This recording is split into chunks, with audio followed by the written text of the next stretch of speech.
So guys, here we are, MMA UK News. Obviously myself, Stoomboy as always, MMA UK BJJ show. So talking about Grapple Kings 7 then. Grapple Kings 7 is going to be at, now everybody probably, Dylan, I've been getting slagged off about this because I've been saying this name completely wrong, but it's Portlaoise, and it's going to be Saturday the 2nd of April. That's now, when we talk about lineups, in regards to the lineup, we've got Team Northern Ireland versus Team Southern Ireland. Now, this is some of the best grapplers that we've got from both north and south of that border. So, some of the best grapplers that you're going to see at all age groups as well. I mean, we've got obviously the young guns there on the show, and then we've got the old guys as well. Us old Mustangs are very, very well represented on the card as well. So, absolute great card from start to finish. Adrian and the guys at Grapple Kings, they're announcing obviously more fights day by day, so there was obviously quite a few fights already on it, so there's a few more being added on over the last kind of few days and so promises to be a great event. I'm going to be over on the night as well, which is going to be fantastic. So it'll be my first time over to Dublin, or over to Ireland, should I say. So it'll be a great event. Obviously headlined by the man, the myth, the mountain, Owen Livesey. Up against Santiri Ilias, again, two absolutely fantastic grapplers. So that's going to be the main event. Tickets, guys, if you want any tickets, you can get them through the Grapple Kings directly. So go onto their Facebook page. It'll take you through to their ticket site. And I believe it's 30 and 40 euros for a ticket, depending on where you're sitting and things like that. Anybody that can't make the event, get on the Flow Grappling. Make sure you've got your subscription. If you don't have a subscription, then you're going to need to pay for that subscription. But yeah, I mean, for that event, it's going to be an unbelievable night of action. Now, my next guest is going to be on the show that night. So Dylan Nooney, Team Torres, is going to be up against Jack Armstrong. Now, absolutely love Dylan, because Dylan's one of these guys who's always out there, puts himself out there, win, lose or draw. I'd say he doesn't care who the opponent is. He had a couple of wars there with Cal Pacino. Obviously, Cal Pacino, very, very high-level grappler, high-level MMA fighter. And I'd say Dylan, obviously, didn't get a decision on the SGI, but managed to pull off a draw at the last event they competed at. So, absolutely love Dylan, and I'm looking forward to seeing him again on the 2nd of April. So, Dylan, listen, always a pleasure to talk to you. How you doing? Not too bad, Stuart. Glad to be back on. Just looking forward, getting ready for Grapple Kings. Definitely. And we were talking as well. Obviously, you were out in Rome not long ago. Obviously, went out to the Euros. And we were talking, how was Rome? How was Rome for you? Rome was actually unbelievable. I think that there was an error with our Airbnb, because me and my partner landed. We picked out like a decent enough Airbnb. You know, It wasn't too bad, but we're budget conscious. But I think that they double booked, because we got like this super fancy loft apartment, and I remember saying to Hannah, we definitely did not pay for this. But, clearly they accidentally booked this other room, but we actually got a very, very nice thing, like a loft up here, just the bed overlooking the skyline. Was unbelievable. Lots of cafes there. Obviously, the first couple of days were stressful because I was worried about making weight for the competition. But as soon as that was done, even I remember we got this giant pizza, and it was the type of size where if you were to go by Domino's prices, maybe about 30 quid. So you need a mortgage to get it. But for that, it was like €5. We got it delivered to the apartment after. It was unbelievable. Just lots of food, lots of coffee, lots of great sights. Just great time all around. Do I remember doing that? I was in Vegas for the World Masters a few years ago, and I remember going to this in the hotel I was staying at. They had a pizza restaurant, and I remember going in and saying, "Yeah, I'll have a pizza, please." And they were kind of looking at me like, "You sure?" And I'm like, "Yeah, pizza." And then I think it was about $8, something ridiculous. And $8 at the time. At that time, the pound to the dollar was £1 was $2. So the exchange rate was fantastic. So it cost me about £4. And I remember they come with this box, and they handed me this box. And honestly, I swear that I don't know, it must have been about an 18-inch pizza. And I remember I put my hand on the box, and my hand didn't even come up to like half the box. Right? I remember walking through the casino with this pizza, And kind of people looking, thinking, "Oh, I must be going for the family and all that." And I'm thinking, "No, this is just for me." And I got to the room, obviously opened up the pizza box. I pulled out this slice, and I now know why. Like in America, we always look and say, "No, you can buy like one slice of pizza." And we always think, "Why are you buying one slice of pizza?" Well, this is the reason why, because this pizza was like, yeah, so. But it was awesome, man. And yeah, I love my pizza. And yeah, it was the best £4 I'd ever spent in my life. Sure, I've actually got a pizza in the oven out in the kitchen right now, and you've just made me absolutely starving for it. So, but yeah, no, listen, Rome's a place I want to go. It's always a place. Obviously, I love like the history, the Colosseum, and stuff like that. So it's always a place I want to go. So I'm definitely going to go over at some point. So, but I loved your pictures. Obviously, you and your partner out and about, going about, getting pictures, doing all the touristy stuff as we do. So, but you definitely look like you enjoyed it. Oh, definitely. As well as that, my mum and dad were torturing me, just pictures. So there'd be times like I'd just be sitting down and it's like, picture, right before we go. Even when we're literally, there's times I was just like, Hannah, sorry, I have to get a picture here, and her just like sitting like clearly ready to go. But I was like, my mum will kill me if I do not bring back a picture of this place. So yeah, there's a regular shutterbug. Definitely. So done it all for mum. And what about you then, training wise? I know that you're always training. You're always out and about, trying to get as much training as possible. But how's the training going for you at the moment then, Dylan? Well, it's actually only recently that, literally within the last couple of weeks, said that I've been able to start training properly, because I had some outside commitments with increasing university work, and as well as at some part-time job, just had a lot to balance for a wee while, around the start of the year. So yeah, I wasn't training, if I'm being completely honest, I wasn't training anywhere near as much as I was training, in the lead up to like SGI and stuff. But it was one of these unavoidable things. And I remember I was getting a wee bit frustrated with it for a while, but the way I kind of like to think of it now, I'm back training more regularly now, but I've been sort of blessed, lucky, whatever, that I've had no serious injuries throughout my career. A few weeks is not going to make a difference, as opposed to, potentially 6 months or 9 months with an injury. So these things happen. But I'm back now. I'm back training more regularly now, and I really feel, especially at Grapple Kings, and there's a few more events coming up after that, I'm back training now more how I kind of like to train, with really good guys, starting to get that sharpness back, and I really feel you're going to start to see the real Dylan Nooney now over the coming months again.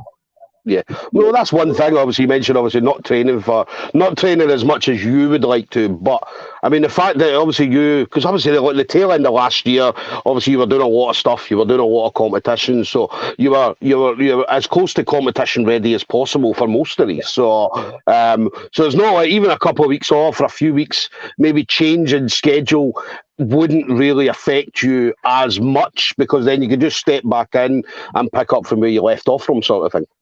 Yeah, it's what's sort of good as well. I'm doing the odd 6 a.m. now with Martin McClenaghan, who's also going to be fighting on Grapple Kings.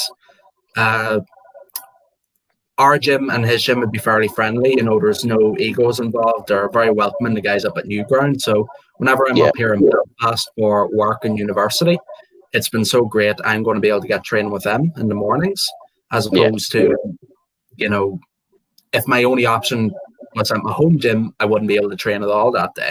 So obviously, shout out to the guys at Newground for having me in. That's made a big difference. As well as that, there's a couple of, let's just say, if you were to get me onto a rant, I could just rant all day about the assignments I have at the moment. But let's just say they're starting to wrap up now, and I'm getting more of a consistent schedule in. And as well as that, there's a Monday night wrestling class in my gym run by this fantastic wrestler, Mumi. His name is. I have not been able to make that for about a month and a half, because work for some reason loves me having it in on a Monday.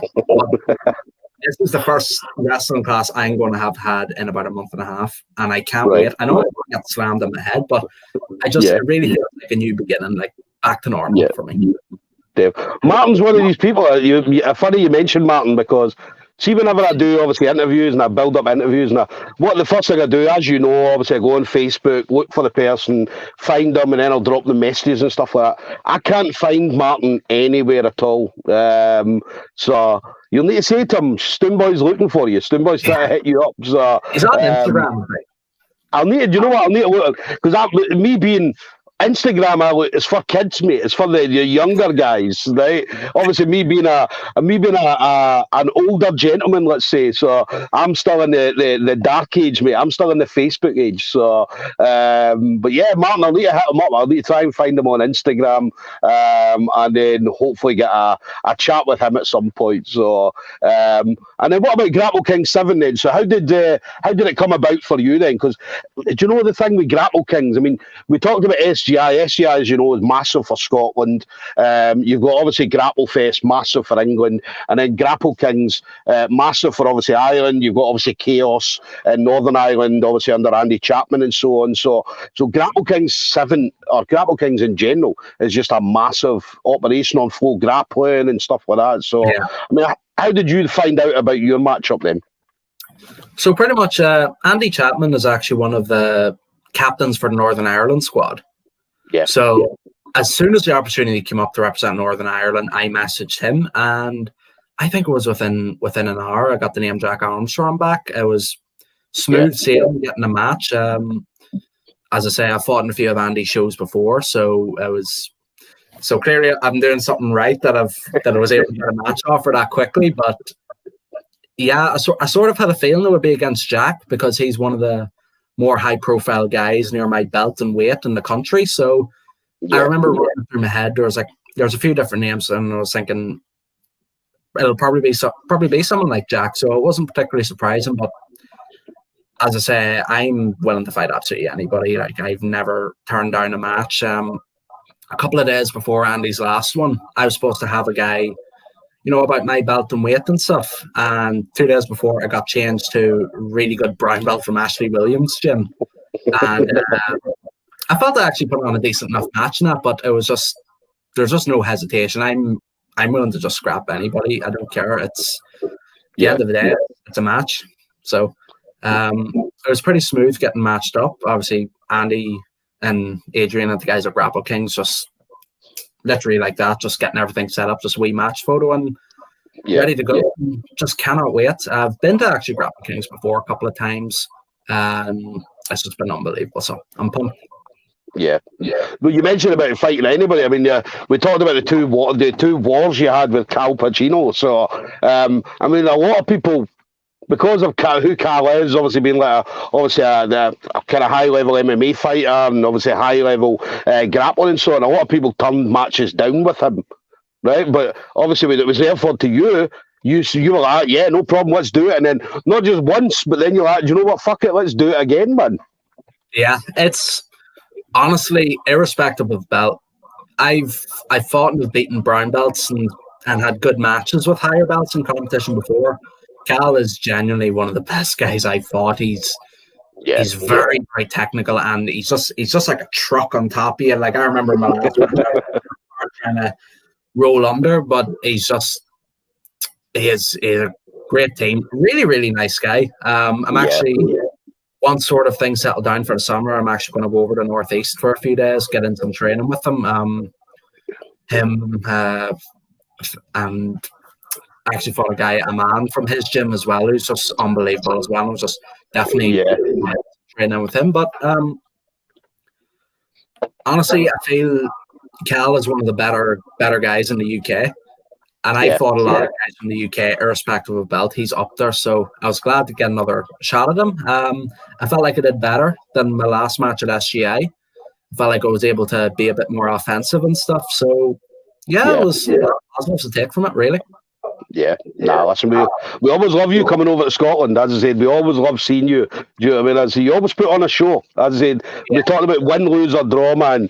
As I say, you'll come over and you'll put it all on the line, regardless of the result, and you'll do it, and you'll enjoy yourself doing it as well. I mean, you've probably seen it. I mean, people, they'll go out and they'll not win and they'll take it badly. Whereas you're still smiling, you're still enjoying it. You're chatting with your opponent. Obviously, I saw you you were chatting with Carl after it as well, and you, do you know what I mean? It was a great moment. It was a great moment for you.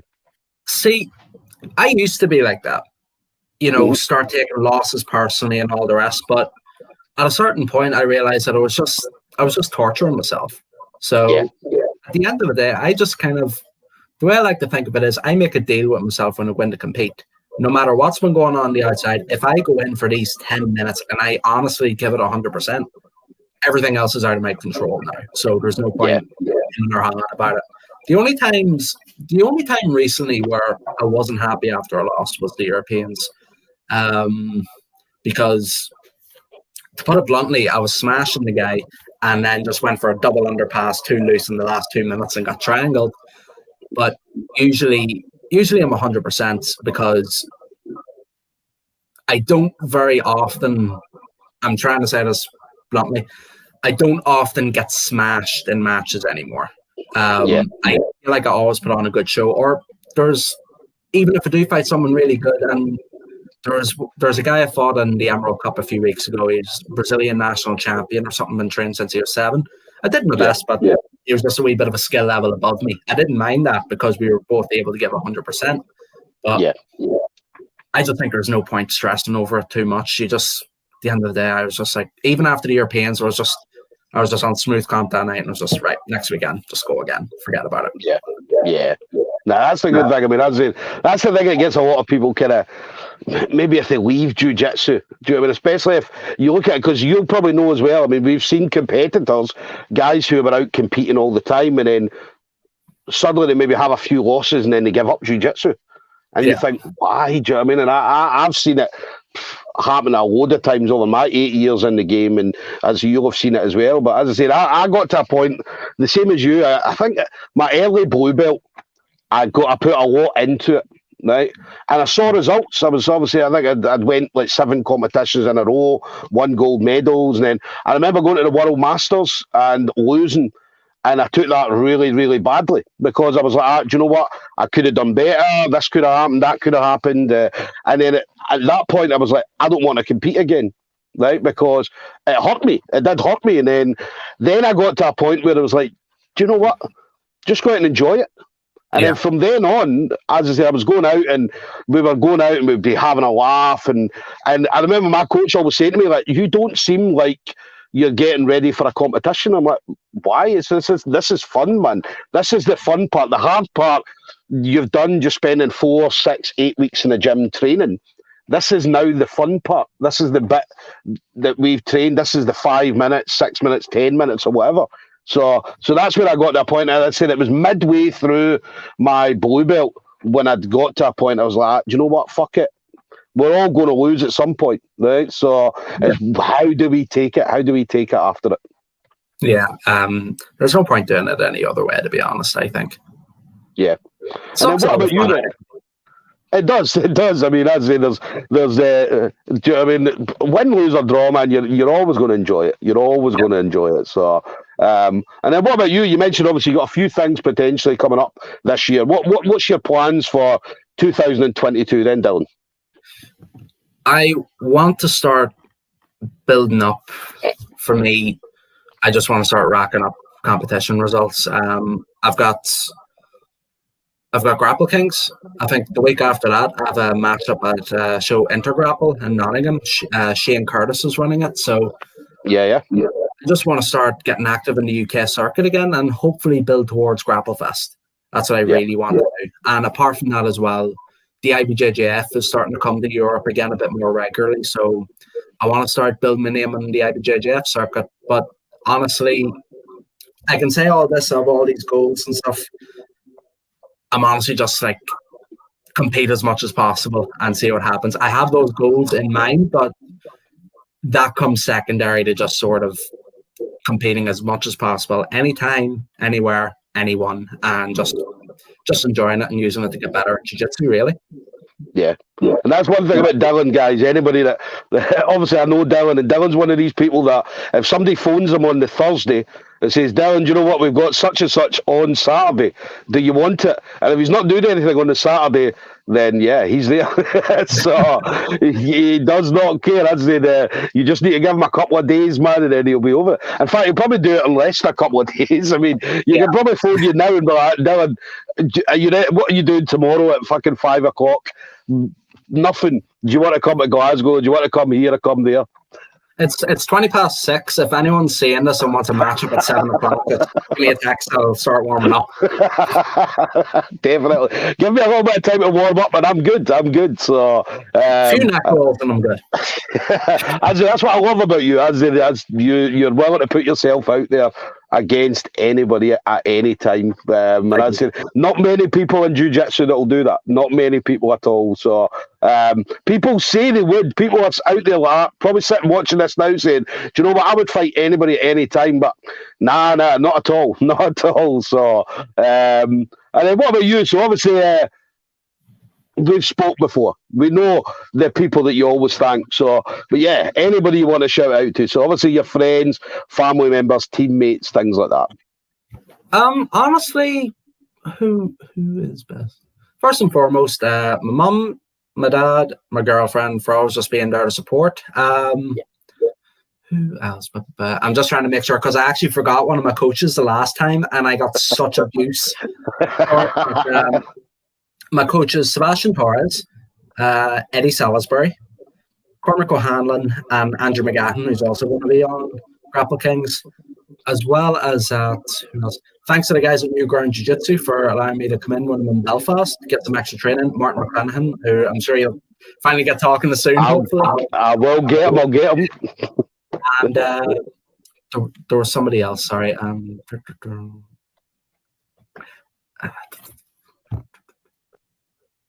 Yeah, obviously just the guys at Grapple Kings for having me on. And there was somebody else. Oh yeah, my sponsors, Recovery Club Newry, Jimmy's Cafe and Namoy, and I think that's everybody. Oh, sorry, there is some people. The main training partner is Mark Cartmel, and two guys who are also going to be on Grapple Kings, Chris Shelf and David Patton. We're going to get some rounds in the lead up. So thanks very much. Yeah.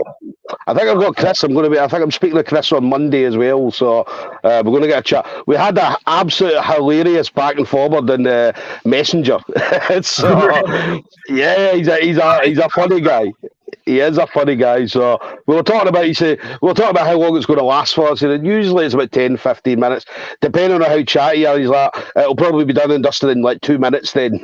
So I'm like, mate, surely you'll last a little bit longer than that. So we'll see. We'll see on Monday. So so yeah, guys, there you go. Then we've got Nooney of Team Torres going to be up against Jack Armstrong. I would say two top level grapplers, two young grapplers, I'd say, from either side of the border, looking to go head to head, team Northern Ireland versus Team Southern Ireland. So that's going to be Saturday, 2nd of April, Grapple Kings 7. So make sure you get your tickets directly through the Grapple Kings Facebook page. If you're not going to be making it on the night, then make sure you do get on to Flow Grappling and get this event ordered. This is going to be an unbelievable night of matchups. And yeah, listen, I can't wait to get over there, Dale. I'm looking forward to obviously catching up with you as well. Definitely, can't wait. Hope you enjoy the show. Hope you enjoy Ireland, and I'll see you there. Listen, I'm going to be over in Belfast. I think it's we're coming over for the Nationals, the UK BJJ Nationals. I think it's about the weekend of, I think it's 20th, 21st of May, I believe. Yep. So, listen, I'll definitely hit you up. We'll grab some training. We'll definitely get a couple of rolls together, Dylan, all right? 100%. Sounds like a plan. Perfect. Listen, a pleasure talking to you as always. As I said, stay safe, buddy, and I'll see you next month, all right? You too. See you then. Easy, buddy. Bye-bye. Bye.